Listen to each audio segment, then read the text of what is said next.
Hey everybody, it's Jim Priest with the Friday Encouragement video. I'm here to encourage you through the weekend and the week ahead.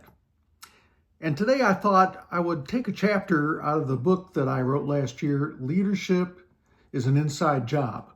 I have a bunch of different 21 leadership principles that I try to use in the organizations that I'm associated with. And the one that came to mind this week for me was listening and how important that value is to be a really good listener. Let me just read a part of the chapter about listening, and it's entitled Listen Well. I have to admit, this leadership principle is probably the one I need the most work on. Because I have a bias for action, I have a tendency to move first and listen later. I should probably apologize in advance for the times I do that. And I know better, but I don't always do better. But I'm trying, and my goal is to be a great listener. Like my brother-in-law, Scott. He's a great listener.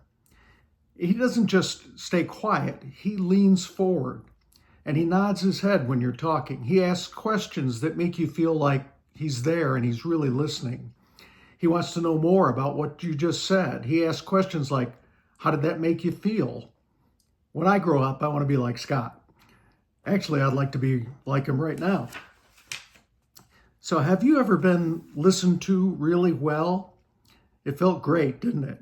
And you've probably been with people who are not really listening to you. You know, sometimes they're looking over your shoulder at the next person they want to talk to. That feels awful, doesn't it? You can feel they just don't care enough to pay attention. So let's all be good listeners to be good leaders. And if you think I'm not listening well enough, you have permission to say, Jim, are you paying attention? What brought the concept of listening to mind this week is I was thinking about a friend of mine, actually a couple, who lost their daughter when she was about 14 years old.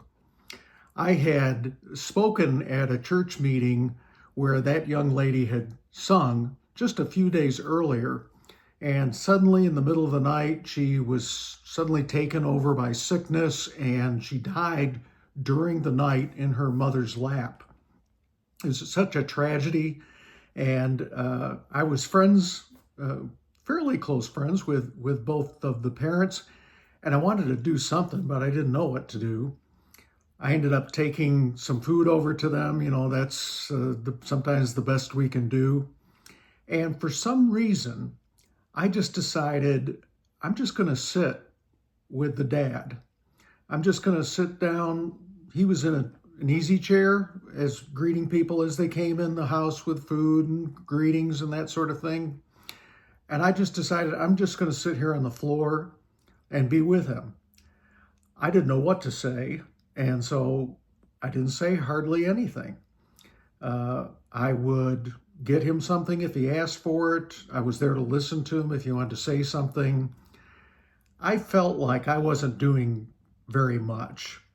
But something told me just to sit there and be available.